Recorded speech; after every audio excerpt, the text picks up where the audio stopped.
നിയമസഭാ തെരഞ്ഞെടുപ്പിൽ മുസ്ലിം ലീഗിന് കൂടുതൽ സീറ്റ് ചോദിക്കാൻ അവകാശമുണ്ടെന്ന് UDF കൺവീനർ അടൂർ പ്രകാശ്. എല്ലാ വിഷയങ്ങളും ഉഭയകക്ഷി ചർച്ചയിലൂടെ പരിഹരിക്കും. ലീഗുമായി ബന്ധപ്പെട്ട വിമർശനങ്ങളിൽ ഇപ്പോൾ മറുപടി പറയേണ്ട ആവശ്യമില്ല. ലീഗിനെയും കോൺഗ്രസിനെയും ആരും തെറ്റിക്കാൻ നോക്കേണ്ടെന്നും ദോഹയിൽ നടത്തിയ വാർത്താ സമ്മേളനത്തിൽ അടൂർ പ്രകാശ് പറഞ്ഞു. ലീഗിനെ സംബന്ധിച്ചിടത്തോളം കോൺഗ്രസിനുള്ള എല്ലാ അവകാശങ്ങളും അവർക്കുണ്ട്. മുസ്ലിം ലീഗിന് സീറ്റുകൾ ചോദിക്കാനുള്ള അവകാശം, ആ സീറ്റുകൾ ചോദിക്കുക എന്ന് പറയുമ്പോൾ ഞങ്ങളൊരു ഉഭയകക്ഷി ചർച്ചയിലൂടെ ഈ പ്രശ്നങ്ങളൊക്കെ ഞങ്ങൾ പരിഹരിക്കും.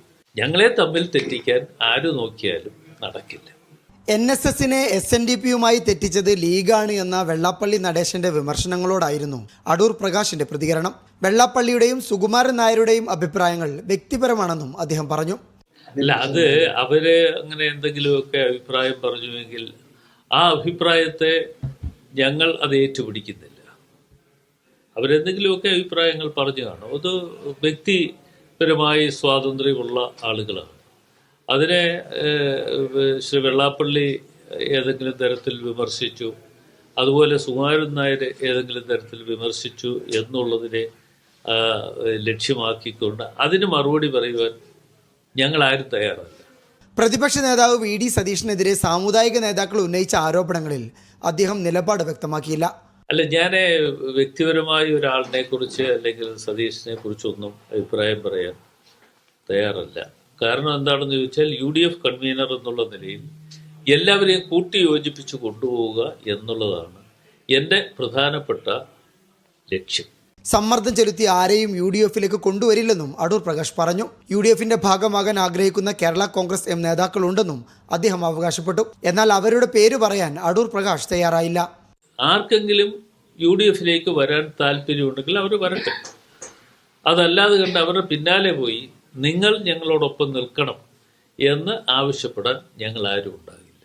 അല്ല, കേരള കോൺഗ്രസ് മുന്നണി പ്രവേശം എന്ന് പറയുമ്പോൾ അവരിപ്പോൾ ഒരു അടഞ്ഞ അധ്യായമാക്കി മാറ്റിയിരിക്കുന്നു. എങ്കിലും അതിലുള്ള ഒരു വിഭാഗം ആളുകൾ UDFിലേക്ക് വരണം എന്ന് താല്പര്യം പ്രകടിപ്പിച്ച് നിൽക്കുന്ന ആളുകളുണ്ട്. ഞാൻ അവരുടെ പേരുകളൊന്നും പ്രത്യേകിച്ച് പറയുന്നില്ല. ഞങ്ങളെയൊക്കെ വ്യക്തിപരമായി പല ഘട്ടത്തിലും ഞങ്ങളെയൊക്കെ ബന്ധപ്പെടാറുള്ള പല ആളുകളുമുണ്ട്. അല്ല, ഞാൻ വിസ്മയത്തിൻ്റെ ആളൊന്നുമല്ല. അങ്ങനെ ഈ അടുത്ത സംപ്രേഷണം വരുന്ന അടുത്ത വിസ്മയം വരാൻ പോകുന്നു എന്ന് നിങ്ങൾ ദയവായി പറയാൻ പാടില്ല. കോൺഗ്രസിൽ ആര് മുഖ്യമന്ത്രിയാകുമെന്ന ചോദ്യത്തിന് UDF കൺവീനർ നൽകിയ ഉത്തരം ഇങ്ങനെ: ഒരാളെ ഒറ്റയാളെ ഉണ്ടാകത്തുള്ളൂ. അതിനൊരു തെറ്റിദ്ധാരണയും വേണ്ട. കോൺഗ്രസിന്റെ മുഖ്യമന്ത്രി ആരായിരിക്കണം എന്നതിനെക്കുറിച്ച് കോൺഗ്രസിനെ സംബന്ധിച്ചിടത്തോളം ഞങ്ങൾ ഇവിടെയല്ല തീരുമാനിക്കുന്നത്. ഞങ്ങൾക്ക് AICC തലത്തിൽ അതിൻ്റെ തീരുമാനങ്ങളുണ്ടാകും. ഒരേ ഒരു മുഖ്യമന്ത്രിയായിരിക്കും. ശബരിമല സ്വർണ്ണക്കൊള്ള ഈ തെരഞ്ഞെടുപ്പിലെ പ്രധാന വിഷയമാണെന്നും 10 വർഷത്തിനിടെ കേരളത്തിൽ ഒരു വൻകിട പദ്ധതി പോലും LDF ഗവൺമെന്റ് കൊണ്ടുവന്നില്ലെന്നും അടൂർ പ്രകാശ് കുറ്റപ്പെടുത്തി. Abbas Muhammad, media 1, Doha.